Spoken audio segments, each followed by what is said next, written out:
Hello and welcome. This is Pepin from Pepin Reacts, and today we have another episode of Breaking Bad with my best friend. His name is Meader. Meader, how are you doing? I'm here too. I'm doing good. How are you? I'm doing excellent, I think. Sometimes over-caffeinated, but that is just me. So last episode of Breaking Bad, we learned a lot about the baby. Is the baby real? Possibly. Are they a stuffed animal burning in a pit of water? It seems so. But are we the baby on the inside? Not likely. Maybe the audience has been the baby the whole time. It would be an interesting meta commentary that they're making about, say, society in general, or maybe even like cavemen for some reason. I don't know why, but it seems like there could be some potential ties there. But either way, I think we'll just have to figure out what's happening this episode, and let's see if Walt is cemented as my favorite character. Or Hank. That's right. Hank was my favorite character last. Damn, your memory's gotten better. Thank you. Oh, crap. All right, that was episode 15 of Breaking Bad. This episode, a lot happened. A lot of things actually happened this episode. This is a pretty exciting one. There's a couple bits and pieces I remember from this episode, but honestly, most of it I didn't. I think we're getting to the point where I don't remember as much, because I think maybe just a couple episodes after this, and that's where I stopped watching. And this is probably the most depressing episode, to be honest. I mean, I think the second most depressing episode was the one where Domingo died, but this is probably the second, mostly just because of the grandfather, which or the Tio, which we'll bring up a little bit. But the episode started off with, actually, let's just talk about the episode in parts. Where do you think the best part to start is, Meader? You think with Skylar and them, or you think it would be, okay, so let's talk about Skylar and them. So essentially the plot there is they realize he goes missing, and Skylar is doing a search. So Hank's involved too. So actually, let's talk about that scene with Hank first. So there's a scene where he's in the office and he's giving like a pep talk to the whole staff there. And he's like, hey, what are we going to do? Find the guy. What are we going to do? Find the guy. And they're like, yeah. And he motivates them. And then he's like, yeah, I'm done. I got personal stuff to do. And his comrade's like, but what about the job? And he's like, whatever, all periods. That scene was extremely interesting from my point of view, because the way I was kind of reading it is a sort of like meta narrative on society in a way. Like, you have this job here, and this job is gruesome, it's dark, it has all these different facets to it, which are not enjoyable. And it takes a guy like Hank to make that job actually, I'm not going to say work, but to make the people who are there enjoy that job. In a sort of weird sort of sense. Like, you have to bring some levity or some sort of like weird energy to it. Otherwise, everyone's just going to hate themselves, during their work. What's your thoughts on that, Peter? I saw it much less as like him bringing enjoyment and more him as in a leadership role. It showed his work dynamic. It showed that Hank is respected within, and like all of his like shitty off-color humor that we cringe at and you adore, like they all laughed at that, even like the women in there when he's like, you gotta get a fucking huge erection for this, and like the girls were laughing too. And I think that they were very purposely put right front and center so that you could see like that's not like off color for them, that's just part of they accept Hank, it's part of their culture. And Hank motivating people and then saying, well, I'm choosing family over work. I think that's more what that was getting across. And it was also setting up all of the dominoes for like the plot from the DEA's point of view. So you would disagree that there's any sort of like, say, additional, say, narrative on top of that? I don't think there's a fun factor associated with it, or at least that's not how I read it. There may be. I'm open to being wrong. We reframe, not fun, but motivational. Yeah, he was definitely motivating. Yeah. but with some sort of weird positive energy. It wasn't like, there's this guy out there, we gotta kill him. It wasn't like a revenge sort of motivation. It's more of this like, kind of like, we got stuff to do, let's do it. And Yeah. he brought a lot of comedy to it, and a lot of the comedy is sick and twisted, right? But my argument here is that if you're in that kind of role and you're coming across lots of sick and twisted stuff like that, then maybe that's what you need to kind of get through that position. Okay. Yeah, I'm on board with that. Okay. All right, cool. I mean, it's okay if you're not, feel free to disagree, but If I wasn't, I would say that. no, you wouldn't. You'd say, yes, Nathan, you're right, because the baby. Yes, Nathan, you're right, because the baby. Thank you. So Hank goes and he does some investigation, and then Skylar has just gone crazy, like full out searching for Walt here. And she has come up with no leads. She's talking to the investigator, and I feel her pain because she's talking to this investigator guy, and she's like, she's trying to get something, right? And then he doesn't tell her anything. And that's kind of like when you go to the doctors and you're like you give them all the symptoms right there, and maybe your arm is broken or something. You're like, I'm pretty sure it's broken. And to do investigation, they're like, oh yeah, you're broken. It's broken. Or, oh yeah, you're sick. And you're like, yes, I knew this. I was looking for more than that, what I already know. And I kind of felt for Skylar in that, because that's kind of what she kind of came across there. Yeah. But it's very interesting seeing Hank in that scene, because Hank is very supportive with this. Is that something you'd expect up to this point? Yes, because I think two things. One, to your point about Skylar, her whole narrative thus far, and I think we kind of overlooked this at the end of the last episode when we talked about Skylar, is that she's very alone right now. And that is like her current position in her arc is she's by herself and she feels very alone. And I think this kind of continues to drive that point of she feels very alone. And I think that the other side of that is Hank is very good in crisis situations. He's very smart and quick to action and calm, knows how to handle himself when things are really bad. When things are good and happy, he's not very good. When things are shitty, that's when Hank is what Hank shines. I see. So it's almost kind of like the personality that makes him good at his current job doesn't apply very well in, say, everyday situations. Yeah, like he comes off like an asshat when he's on camera at a party, at the baby shower, or like having just dinner with the family. He like sounds like an ass with the stories he tells and stuff. But when shit hits the fan, he knows how to motivate people. He knows what information to give and to hold on to. He doesn't give all of the information to his staff, like his true thoughts of, we're not going to find this guy, which is immediately what he says as soon as he closes the door to Gomez. Is he's like, we're never going to find this guy. He's probably in Mexico by now. And he doesn't give all the information to Skylar. He knows how to handle himself in stress situations. I guess the irony to that part is that he did find him. He thought he was finding Jesse, but he found Tuco, which is a big irony right there. I guess the question there is, what's the overarching thing he's trying to really find? He's not trying to find Tuco. He's trying to stop the meth distribution business.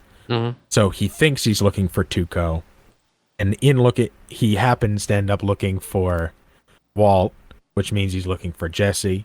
So really, in finding Walt, he is furthering his actual efforts. He doesn't know that he's really looking for Walt. And that's kind of like the underlying thing, that maybe they're looking for Tuco, but really he's looking for Walt and doesn't know it. There was like a huge duality there between what he was doing in this whole episode. Right. And I gotta say, with Hank, also good pick up on Skylar's loneliness, because that's definitely true. like even with Walt Jr., I don't feel she connects that greatly to Walt Jr., to be honest.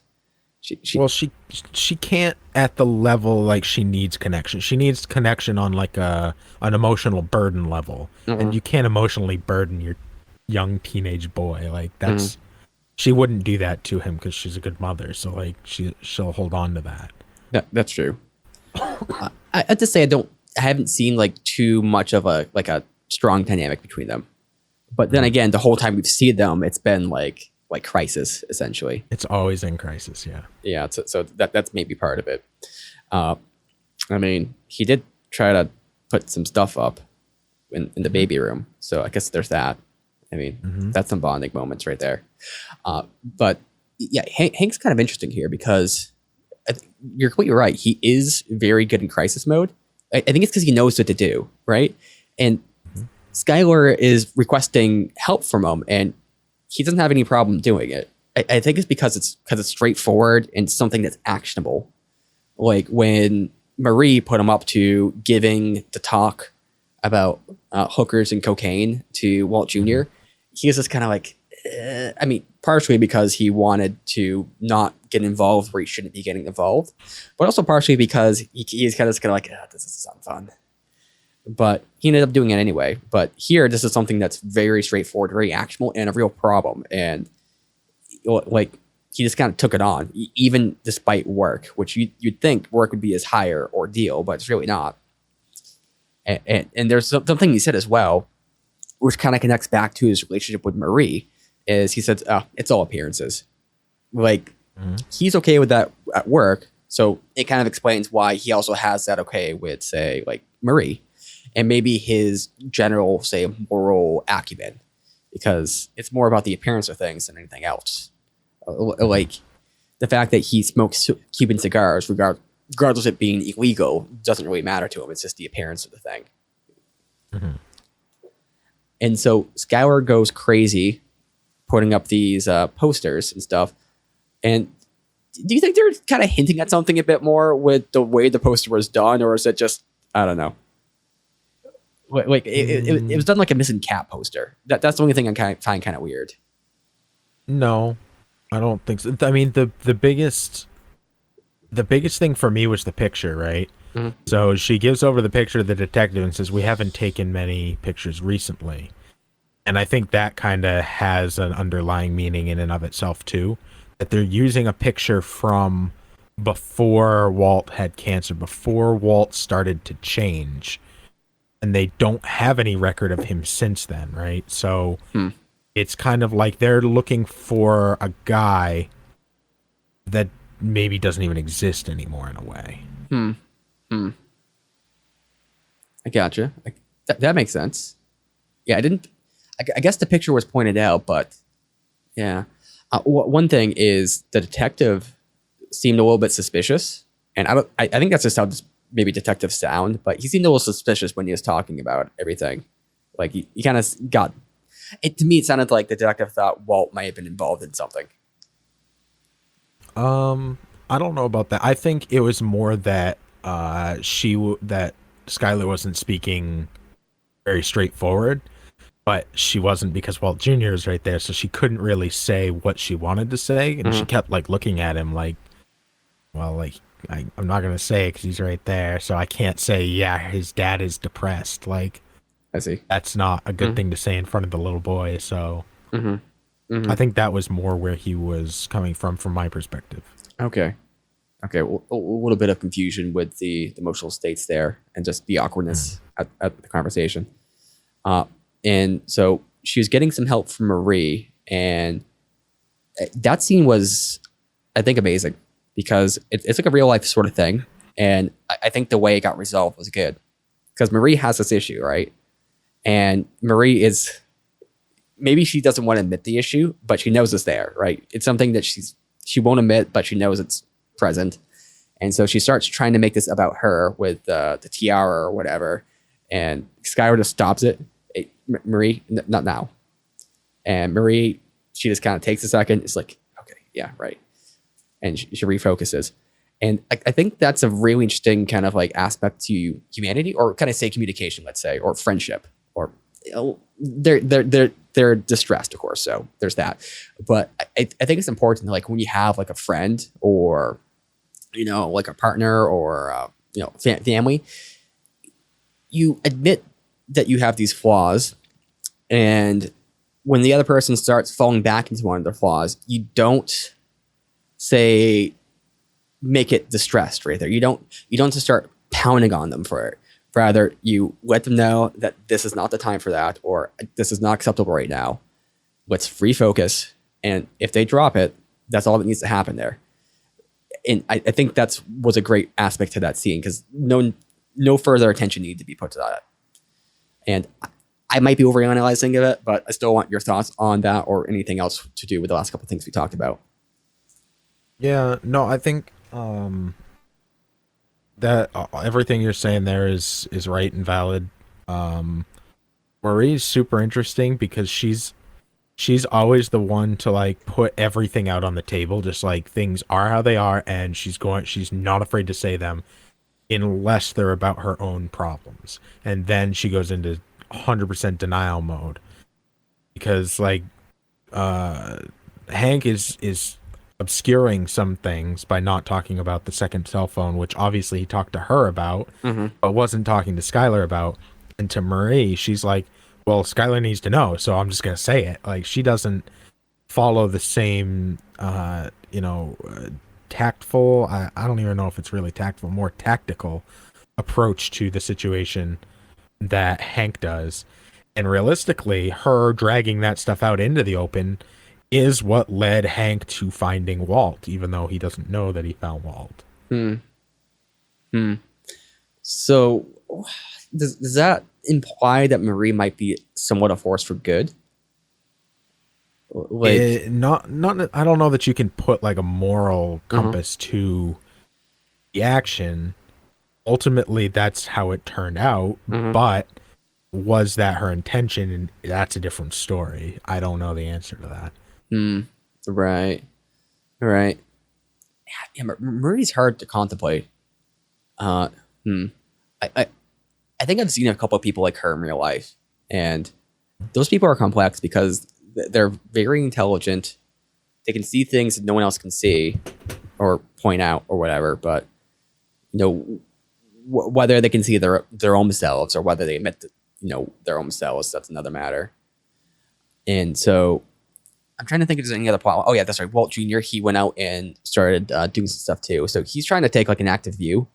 So then again, he's probably dealing weed to the baby. So, that's probably what's happening. Probably, and it's about time.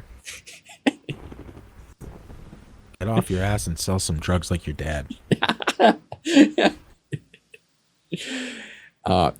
And also, I'm very impressed with his computer skills. I mean, not only did he have that open up Microsoft Word, but he took a wanted poster and made it into his father. True. He's taking his computer skills and turning it into stuff for his dad. I think I saw him using a cell phone at one point. So this kid going somewhere. Yeah. He knows how to use all the technology that involves Lewis. Lewis has to be involved, though. Oh, God.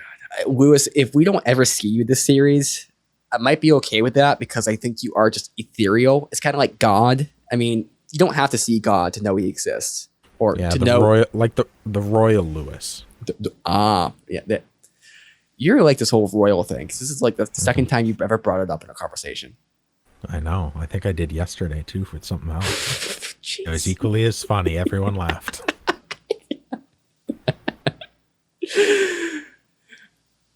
Okay, so I'm trying to think if there's anything else on the the Skylar sort of timeline there. I don't think there's anything. She knows he has a second cell phone. Oh, yeah, that's right. And her first thought was affair, but I think she brought that up more just to have it denied. Yeah. Because it's interesting that that's her first thought, though, over drugs. I think one thing that makes sense. Well, the first thing you might think of so this is what I think. I think the first thing you think of when you hear cell phone is, damn, you're right. Because I think she's denying that the drug's an issue because she wants to believe that wasn't an issue, like that was resolved already. And she was resistant to the fact that maybe it wasn't resolved. Yeah, because, okay, you're completely right in it. Because if she hadn't pushed back on that, you would be incorrect, I think. Because it'd just be like, oh, affair. That's the first thing you think of. But here, it's more like she pushed that back to the back of her brain because she didn't want to think about that possibility. And I mean, it's super interesting that Marie's like, well, no, definitely not. But drugs, but weed specifically, like that weed has caused Walter to go completely missing. Maybe he owes him a bunch of money or something. And like Hank seems to be like, that's not the fuck what's going on. This is not a weed problem. And even Skylar's like, you don't get addicted to weed. Like the whole thing was just perfect. It was very much like a family sort of conversation you would have. And I'm glad I was there for that. It's part of their family. Was Walt Jr. there? I don't think he was. No, that's right. He left because he was doing the posters. So let's go on to the next part or the second part, the B story, or the A story, actually. I think the B story was Skylar. So the A story in this was essentially Tuco brings them out into somewhere, far away. It's a very shitty place, and they think they're gonna get killed and off there, but it ends up that Tuco is planning to use them and run away with them because he actually thinks that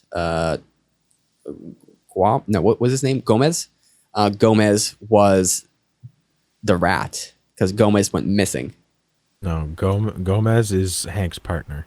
Fuck. Who is Tuco's guy? Nodos is the guy he punched to death. Yeah. And I don't remember the big guy's name. Okay, so let's just say the big guy. So the big guy, I think you were right, and you would probably know better than I do because you've seen the show. But my assumption here now, because Tuco wasn't aware of what happened there, so I think Hank's assessment was actually correct. He went back there to bury the body out of respect or do something with the body, just because he felt unclean because of it. And he ended up just getting himself like decapitated essentially. And it's kind of like that's a very clever like miscommunication storyline right there, because it's not far-fetched, or it's an interesting one there. Because sometimes you get miscommunications where it's like, oh, this person misinterpreted this, but that was completely character driven right there, and everybody kind of has their different perspective of what happened. Tuco's like, oh, he ratted on me. Hank's like, oh, this guy died, and Tuco killed him. And then Walt's like, who's this other person that's out there? Right? You have like these three different perspectives here of what happened, and nobody knows which is real. And they really didn't even express what was real, I guess. I guess they kind of did, but it's a little bit vague. I mean, from our perspective, they hinted at enough things from enough different perspectives that what happened is pretty clear. Yeah, I agree. I like that they didn't make it explicit, because it makes you feel smarter for things. So Tuco brings them in, and he threatens them, and then essentially says, well, he takes their licenses and everything, and he's like, oh, hey, this is what you need to do if you're going to work for me. Oh, you're a family man. Great to do business with you. And they have a great conversation, and his uncle's there, and the uncle can't speak, can't really move for the most part. He's got a little bell there that we saw happen later. And he essentially says, I've got my cousins. We're going to go to Mexico, and we are going to cook meth 24/7. And obviously that's not what Jesse or Walt want. And they were just kind of along for that ride, and they couldn't say no. Walt was too weak to fight at that point. And I don't know what Jesse's deal is. I don't know why Jesse just couldn't do something, because he was pretty worthless this whole episode, except for like when he like shot him in the gut. But that's my thoughts in there. So sorry, can you follow up? I just lost my train of thought. I mean, they didn't have guns and he did. Like, they didn't have weapons, they didn't have anything. I don't understand why you would think that. What's Jesse supposed to do? Tried to fight back when he was getting out of the car and got his weapon taken away from him, getting his arm crushed in the trunk, and then the next opportunity he had to fight, he did. He shot the guy. Mm-hmm. Okay, you bring up a great point. I forgot he got his arm crushed in the trunk. Because if that wasn't the case, then maybe I would have a stronger argument. But yeah, so his fighting would be effective. Well, it's just my thought. Like, it's obviously a risk when you're doing it, but Tuco was wide open enough that he maybe could have done something. Like, that's the risk. When Jesse suggested that, they cut to Tuco, who was high on drugs with a giant knife, like stabbing the knife over and over, very hard. They were putting Tuco in a very powerful light, and I think that it was pretty straightforward. Like, a guy with cancer and another guy with no weapon or anything against a crazy, drugged out, very strong guy who's a boxing champ of some sort, I'd assume. Plus has multiple weapons, including guns and knives. Mm-hmm. Okay, that's a strong enough argument. I'll take it. The show did enough to establish that was not a doable situation. Okay, so Jesse, you still didn't represent yourself well, though, because he just put his foot in his mouth over and over again. And I mean, he did try and be the aggressor by trying to convince Tuco to take the drugs, which could have fucked him over. I mean, it almost did, right? Mm-hmm. So he did put himself out on the limb in that way. Maybe too far out on the limb to the point where he cracked the limb and ended up ruining their chances. Mm-hmm. Mm-hmm. But I think that's typical of Jesse's character. Yep. He would have been better off not saying anything about special ingredient. I mean, he did say it sounded weird, but it could have been a brilliant stroke of genius, or it could have been a massive blunder. And it's a massive blunder. It would have been better not to say anything, because even if it was shit, actually, if it was shit, maybe it could have been worse because he had just freaked out and just killed him on the spot there. Oh, you didn't tell me this is chili powder. What? What is this? But yeah, so discussing how to kill him and everything, and he makes up some great burritos, which he's got some burrito skill, I gotta say. Burrito skills on point, and serve some food. And his cousins are going to be there soon. I guess the problem that Walt and Jesse have right now is they don't know when the cousins are going to be there. It could be within the next hour. It could be days. No, he said when they were coming. He said they were going to be there at nightfall. Nightfall? Is that right? Yeah. Okay. Yeah, at the end of the day. Yep. God damn, you're observant. I like it. Uh-huh. So you get to all these little plot details. But so they needed to do something by then. Otherwise, they're essentially fucked, right?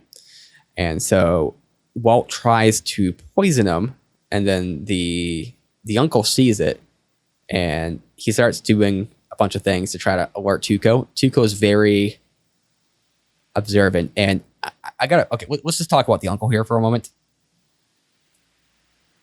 That is very sad, that whole situation right there. I think because it reminds me of a couple things from my life. I've had some family that have gone through not quite that sort of thing.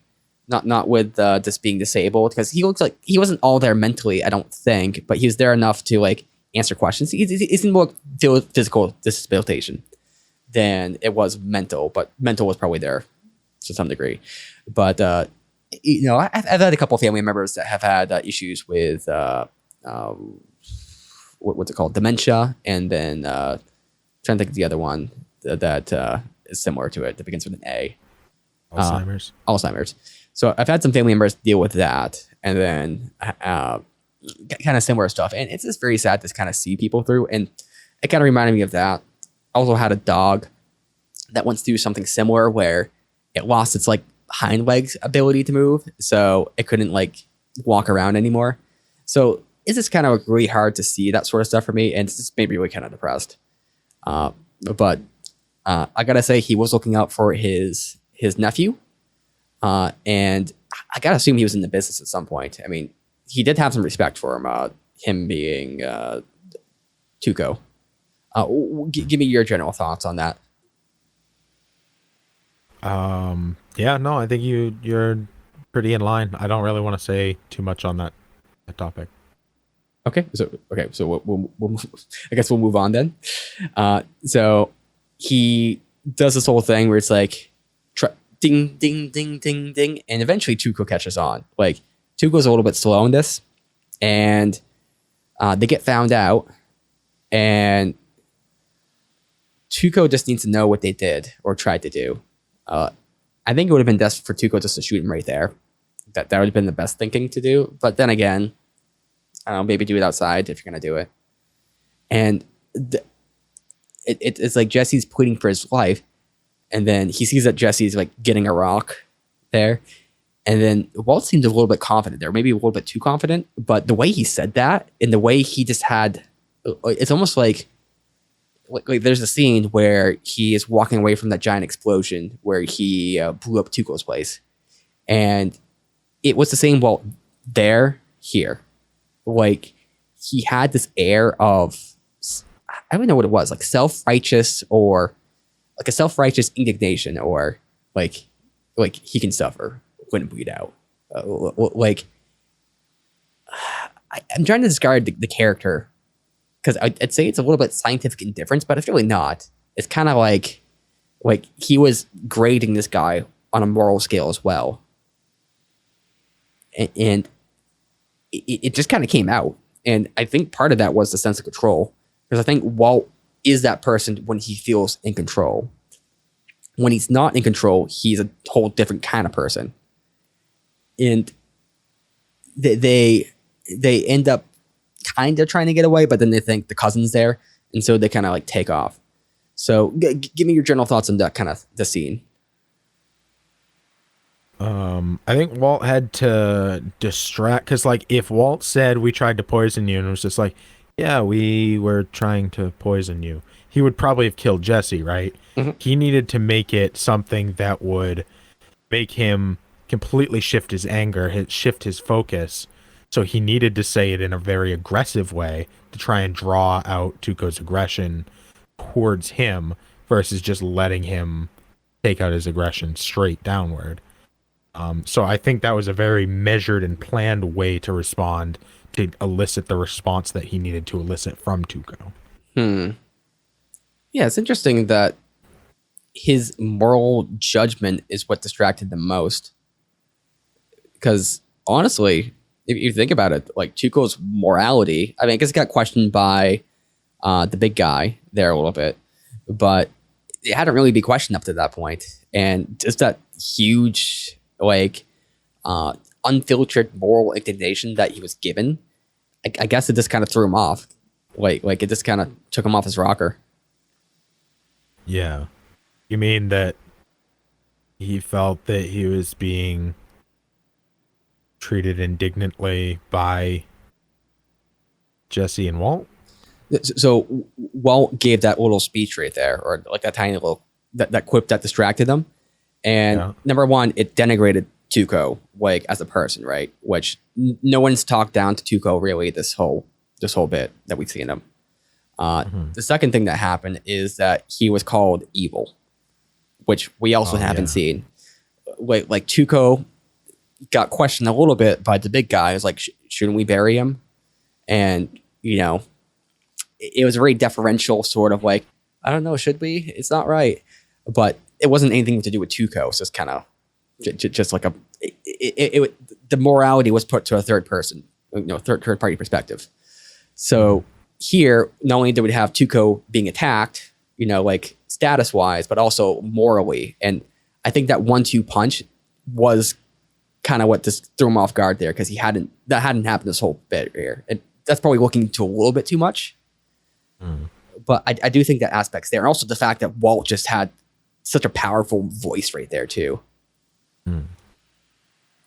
Maybe he was also hyping up himself and Jesse to be able to be aggressive towards him, because it's like righteous violence, Mm-hmm. versus like just attacking somebody. Maybe neither of them, we've seen neither of them be willing to do that in the whole first season arc. And then in this season now, maybe that was Walt trying to give them both a reason to be able to pull the trigger if necessary, which became necessary. Jesse hit him over the head with a rock. And then they have a bit of a fight. And then eventually Jesse shoots him with a gun. And that's, of course, signifying Jesse's getting his hands dirty now, which he hasn't yet. I mean, he did technically with the body in the bathtub, but he didn't kill that guy. Not technically.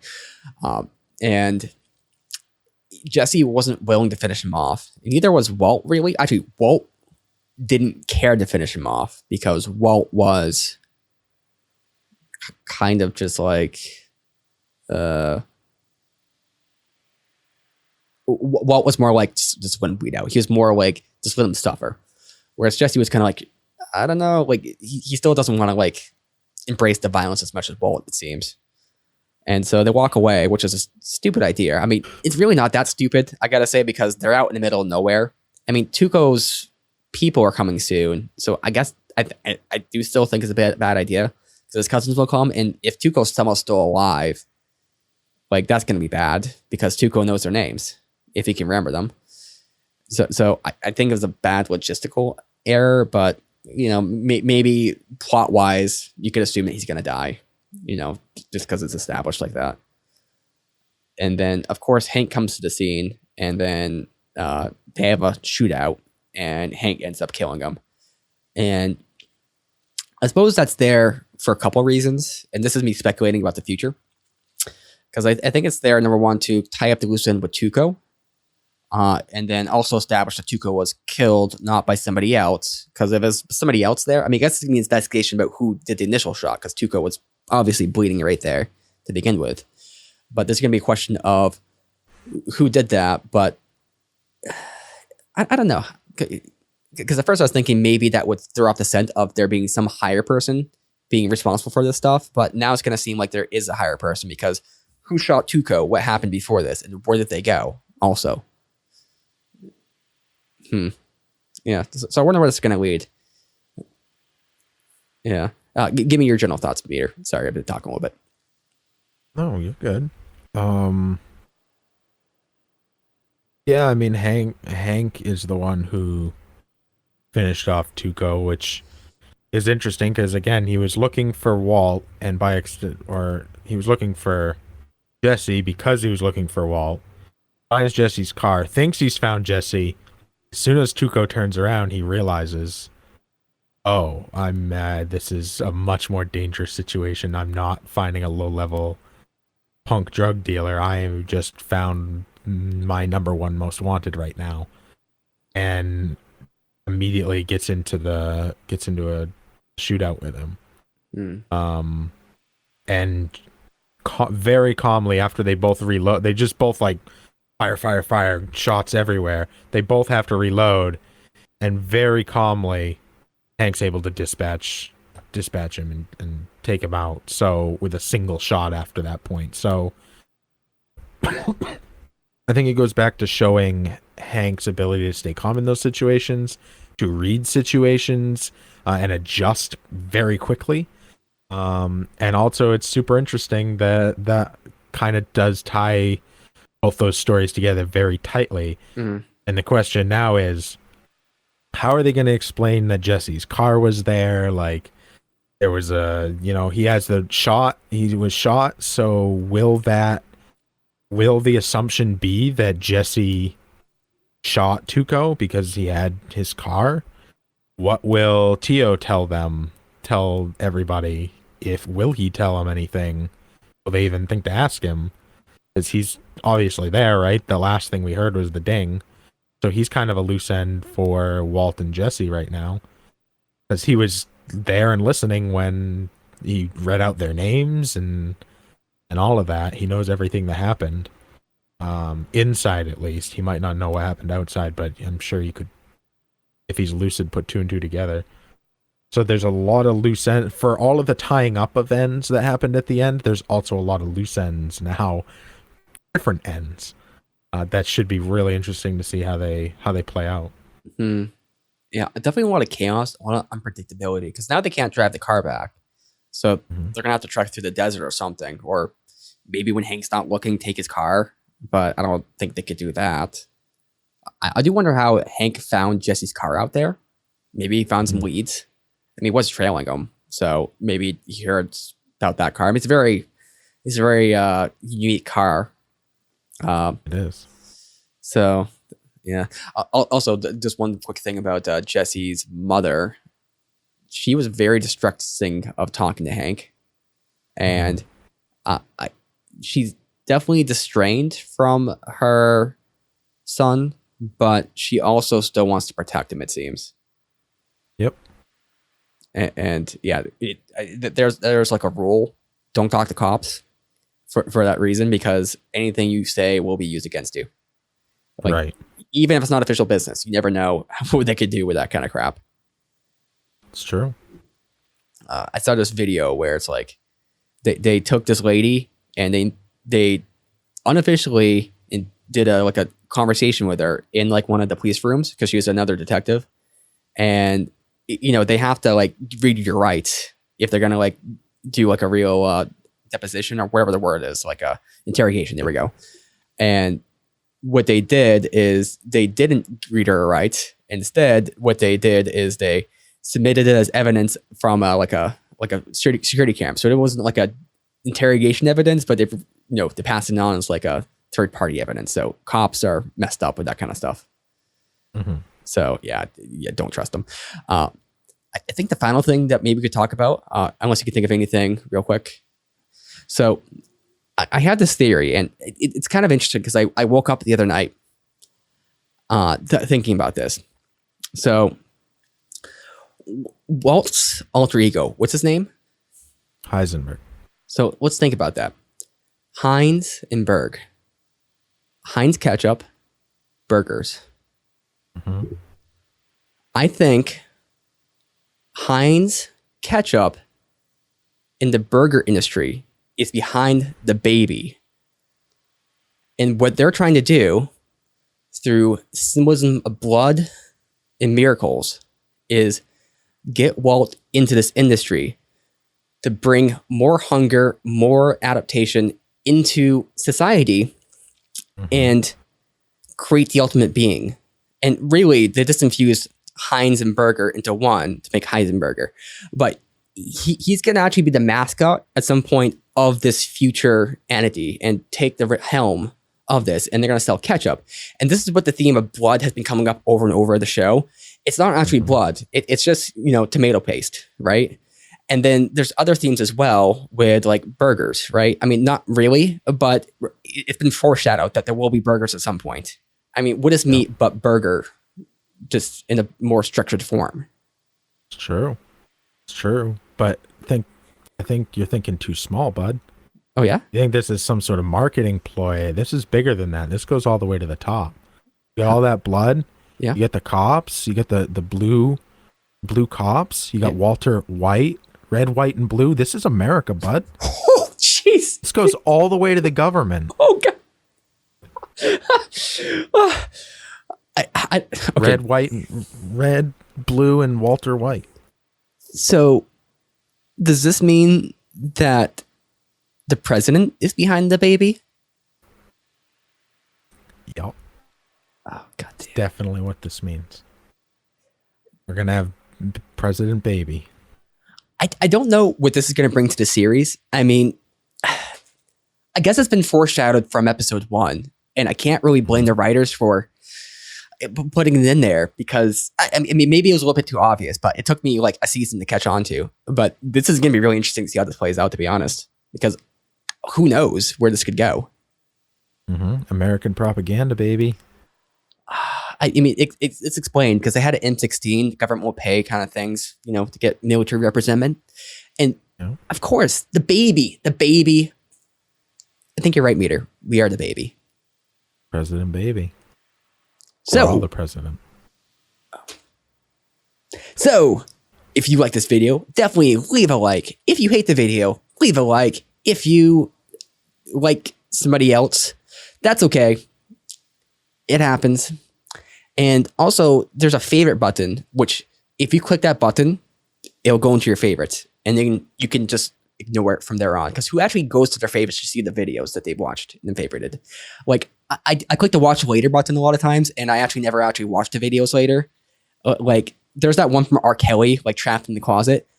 I was going to watch that like 5 years ago. I still haven't. And I see it on there. And I'm like, let's put a watch later for a watch later sort of thing. You know, like extra containers there. So if you subscribe, that will mean that you will see videos from me potentially in the future, but not really, because YouTube is stupid and you have to ring the bell. Like that guy in the episode, Tio. We don't know his actual name, but if you're like him and you ring the bell, you'll see future notifications. So do that, and also enjoy yourselves, eat tacos, eat clams, and you guys have a great day. Peace.